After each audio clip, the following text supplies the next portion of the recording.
हाय, कैसे हैं? आशा करता हूँ आप सभी अच्छे होंगे। दोस्तों, आज की वीडियो थोड़ी काम की है क्योंकि अभी काफ़ी दिनों से हमारे यहाँ टेक्निकल अप्रूवल नहीं आ रहा था। जो भी हमने इस 2023-24 की जीपीडीपी पे काम किया था, जो भी जीपीडीपी बनाई थी, उस पे टेक्निकल अप्रूवल नहीं आ रहा था। इसका मतलब कि उस पे हम पेमेंट करने के लिए नहीं जा पा रहे थे।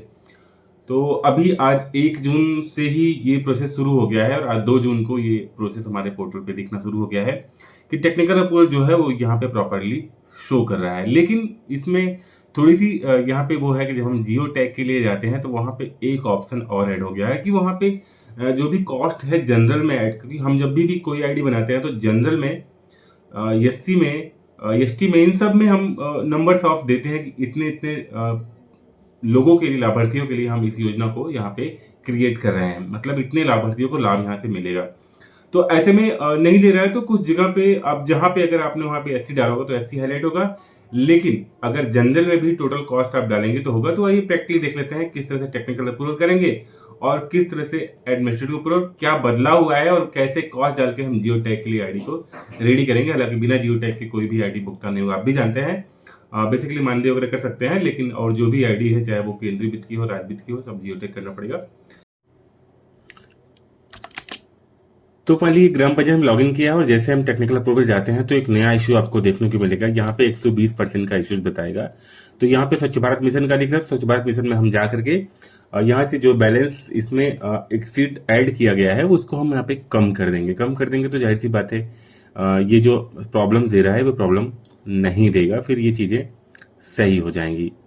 तो यहाँ जाकर के हम एसबीएम में जाकर के बैलेंस, अगर किसी की सब में नहीं आएगा बट अगर किसी में ऐड हुआ है बैलेंस ये, तो इस तरह का इशू देगा। तो आप वहाँ से जीरो करके या फिर बैलेंस को कम करके आप उसको यहाँ पे मैनेज कर सकते हैं। इसके बाद आपका टेक्निकल अप्रूवल जो है वो ओपन हो जाएगा और आईडी को रिवर्ट कराने के लिए परेशान ऐसे मामले पे आपको नहीं होना है। तो आगे आएंगे टेक्निकल अप्रूवल है कि टेक्निकल अप्रूवल का सेक्शन जो भी है इस चीज़ में आप अगर इस वीडियो को यहाँ तक समझने के लिए आए तो जानते भी होंगे, इसलिए हम इसको थोड़ा सा फॉरवर्ड करके समझ लेते हैं फटाफट कि किस तरह से ये होता है।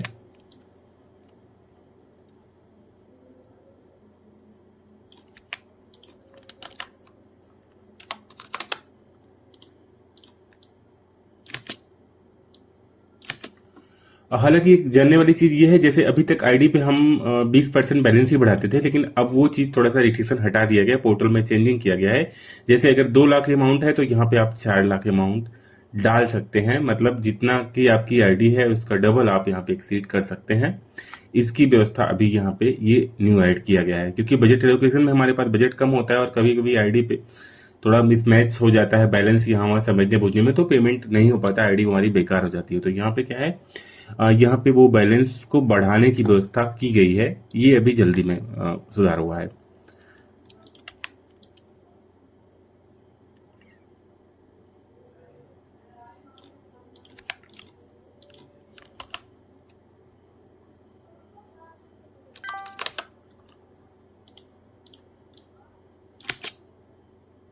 तो यहाँ पे थोड़ा स्पीड मोड में हम फटाफट इसको जो है कंप्लीट कर लेते हैं। और ध्यान रखें जो भी टेक्निकल अप्रूवल हमारी टाइमिंग होती है वो, जैसे मान लीजिए 8 तारीख को टेक्निकल अप्रूवल किया तो एडमिनिस्ट्रेटिव अप्रूवल 8 के बाद का होगा।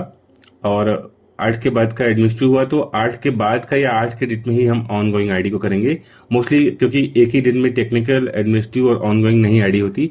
टीएस का जो डेट होता है वो पहले होता है, फिर एडमिनिस्ट्रेटिव का उसके बाद होता है वित्तीय अप्रूवल, फिर उसके बाद आपका आईडी को हम ऑन गोइंग करते हैं, उसके बाद फिर जियो टैग के लिए यहाँ पे करते हैं। तो सबसे बड़ी चीज ये है कि आप बैलेंस यहाँ पे चेंज कर लें। ज्यादा बैलेंस आईडी पे आपके रहेगा तो राज्य वित्त और केंद्रीय वित्त दोनों से डिवाइड भी यहाँ पे प्रॉपर कर सकते हैं। बाकी चीजें सब पहले वाली हैं जैसे आप करते थे, कुछ भी नया चेंज नहीं हुआ है।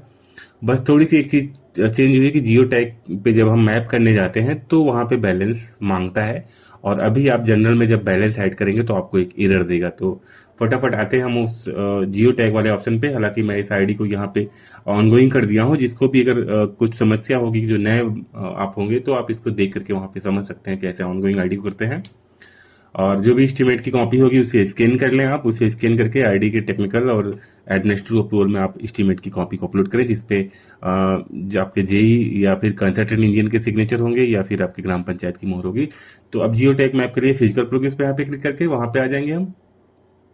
यहाँ पे आने के बाद अब आपको प्रोसेस जो है ये शुरू हो जाएगा। हालांकि थोड़ी सी साइट अभी अंडर मेंटेनेंस है, चीज़ें अपडेट हो रही हैं, तो थोड़ा सा इसमें लैग आपको दिखेगा। 1-2 दिन 3 दिन तक समस्याएं हो सकती हैं, इसके बाद चीज़ें सही हो जाएंगी। तो अब यहाँ पे कैन नॉट एमपीटी, इसको छोड़ नहीं सकते एमपीटी हम, और यहाँ पे हमको डालना पड़ेगा। जैसे देख सकते हैं आप ऊपर हमने हमारी आईडी की कॉस्ट थी 2 लाख थी, लेकिन हमने इसको 4 लाख, क्योंकि बड़ी ग्राम पंचायत है और काम यहाँ पे ज़्यादा होंगे, तो इसके लिए हमने इस पे कॉस्ट बढ़ा ली है। तो यहाँ पे कुछ भी हम ऐड नहीं करेंगे एसेट नेम में, बस यूनिट कॉस्ट में हम ऐड करेंगे अपने अमाउंट को। तो इस अमाउंट में कुछ लोग क्या करते हैं, जैसे जो हमारा मेन यूनिट, जैसे हमने 2 लाख रुपए दिए तो हमने 2 लाख यहाँ पे ऐड कर दिया, क्योंकि हमारी जो मेन यूनिट कॉस्ट थी वो 2 लाख थी पहले की।